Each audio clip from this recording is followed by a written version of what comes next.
మీ business ఏదైనా మీ ఊర్లో promotion చేయాలంటే అది సుమన్ టీవీతోనే సాధ్యం. ఇప్పుడే సంప్రదించండి. నమస్తే, వెల్కమ్ టు సుమన్ టీవీ. నేను శివరాజ్ శంకర్. ప్రస్తుతం మనతో పాటు AP high court advocate and clinical psychologist at Guntur district police Mallela Anuradha Naidu గారు ప్రస్తుతం మనతో పాటు ఉన్నారు. నమస్కారం మేడం. నమస్తే అండి. మేడం, మీ ప్రొఫైల్ చేశాను. There are lot of degrees. ఇంకా మీరు ఎందులో ఇన్వాల్వ్ అయినారు? ఇందులో అంటే nothing but I have done 9 PGs అండి. 9 PGs which are associated with public domains.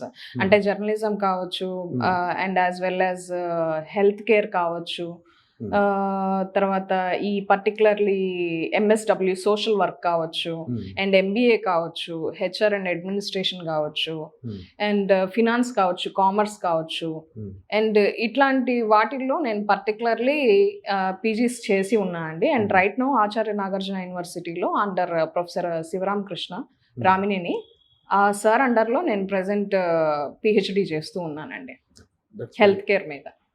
And ICC internal complaints committee అని ప్రతి ఒక్క ప్రభుత్వ రంగాలలో కావచ్చు, ప్రైవేటేతర రంగాల్లో కావచ్చు, ఇంటర్నల్ కంప్లైంట్స్ కమిటీ అనేది ప్రతి ఒక్క చోట పెడతారండి ఫర్ విమెన్ సేఫ్టీ.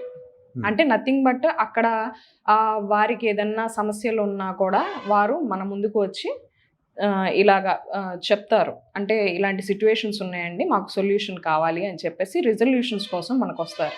అది కూడా నథింగ్ బట్ ఒక 5గురు ధర్మాసనం ఉంటుంది. చైర్మన్గా ఆ డిపార్ట్మెంటల్ హెడ్ ఉంటారు. ఇప్పుడు సపోజ్ కలెక్టరేటే తీసుకుందాం. కలెక్టరేట్లో నేను ICC ఎగ్జిక్యూటివ్ కమిటీ మెంబర్. ఆ 5గురులో నేను ఒకదాన్ని అనమాట.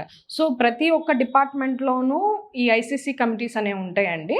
నేను ఫార్చునేట్గా మన జిల్లాలో 5 డిపార్ట్మెంట్స్లో 5 కీలకమైన డిపార్ట్మెంట్స్లో కూడాను ICC ఎగ్జిక్యూటివ్ కమిటీ మెంబర్గా నేను వ్యవహరిస్తున్నాను.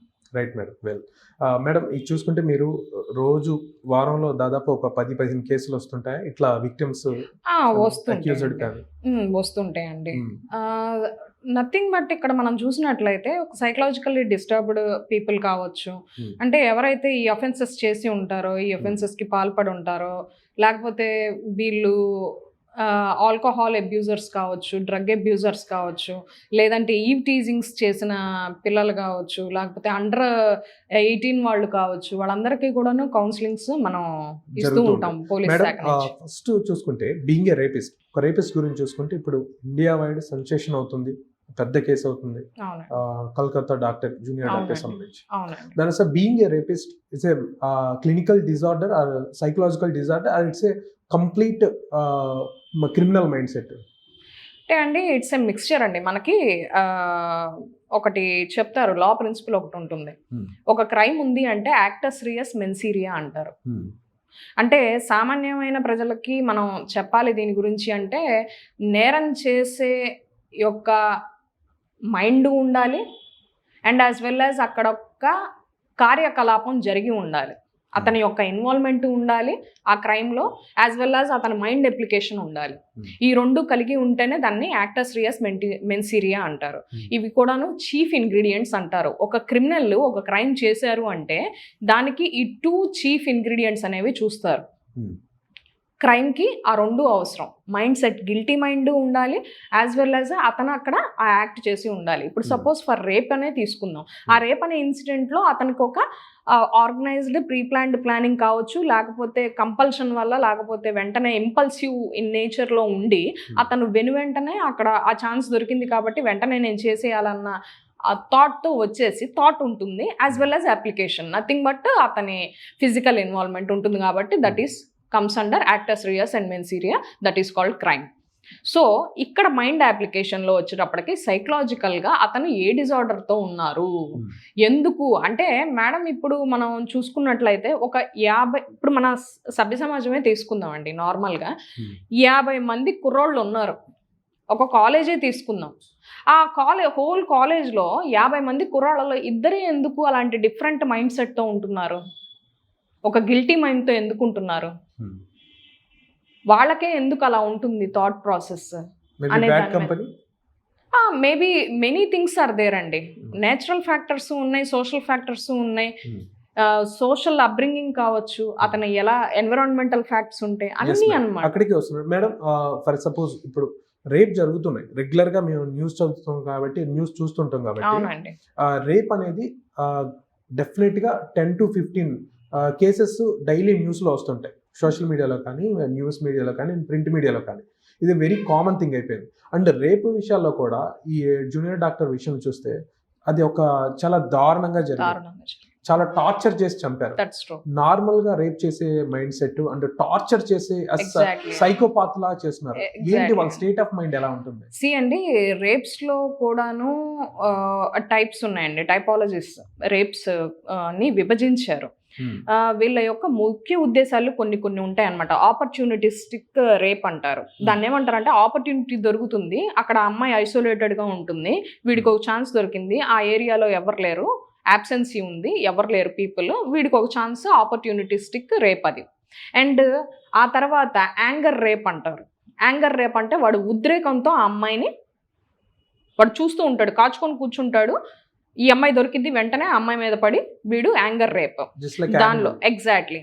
తర్వాత సాడిస్ట్ రేప్ అంటారు. ఇప్పుడు మీరు చెప్పే రేపు దానిలో భాగమై ఉంటుంది అనమాట. Nothing but sadist. వీళ్ళు ఏంటంటే ఆ హింసాత్మకమైన ఆలోచనతో ఉండి ఆ అమ్మాయిని ఇలా చెయ్యాలి, ఆ అమ్మాయి మీద డామినెంట్ అయిపోయి, ఓవర్ డామినెంట్ అయిపోయి ఆ అమ్మాయిని హింసించి చివరాఖరికి, ఇప్పుడు ఈ రేప్లోనే తీసుకుంటే మనం ఫారెన్సిక్ రిపోర్ట్స్ చూసినట్లయితే ఆ అమ్మాయి విషయంలో ఆ అమ్మాయి ఊపిరితిత్తుల్లో కూడా రక్తం గడ్డకట్టుకుపోయి ఆ అమ్మాయి చనిపోవడం జరిగిందంటే ఊపిరి ఏ స్థాయిలో ఆ అమ్మాయికి అందకపోయి ఉంటుంది, రక్త ప్రసరణ ఎక్కడ దెబ్బతిని ఉంటుంది, ఆ అమ్మాయి పరిస్థితి ఏంటి, మనం ఎంత హింసాత్మకంగా, వాడు 14 గాయాలైనాయి ఆ అమ్మాయికి.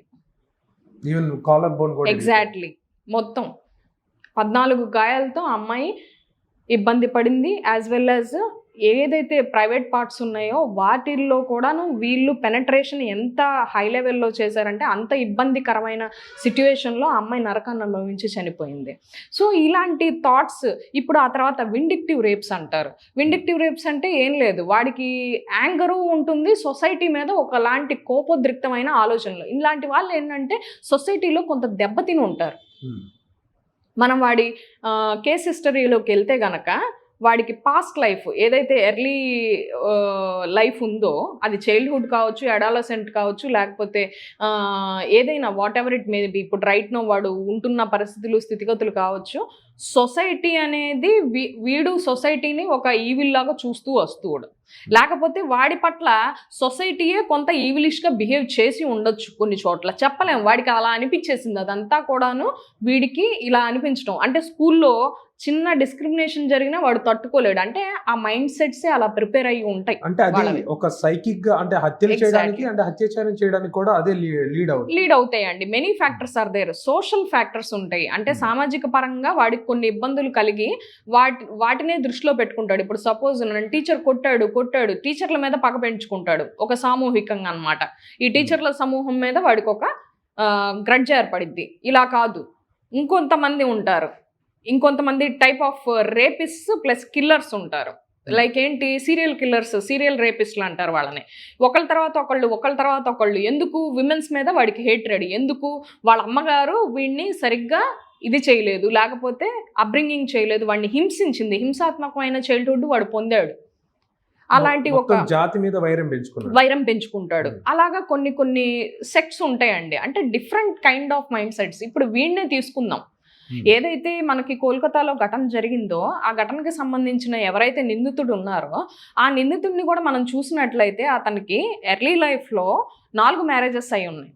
ఈ 4 మ్యారేజెస్లో కూడాను 3 మ్యారేజెస్ ఫెయిల్ అయిపోయినాయి. వాళ్ళు వీడి అబ్యూజివ్ బిహేవియర్ తట్టుకోలేక మాత్రమే ఇతన్ని వదిలేసి సపరేట్ అయిపోయి వెళ్ళిపోయారు. 4వ వ్యక్తి ఎవరైతే ఉన్నారో ఆవిడ క్యాన్సర్తో చనిపోవడం జరిగింది. ఇతని నెగ్లిజెన్స్ కూడా ఉంది అని చెప్పారు.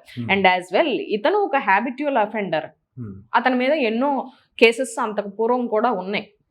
సో ఇలాంటి బిహేవియర్ ఉన్న వాళ్ళు ఏంటంటే వెంటనే ఇలాంటి వాటికి స్పందించటం, ఇలాంటి బిహేవియర్స్కి పాల్పడటం.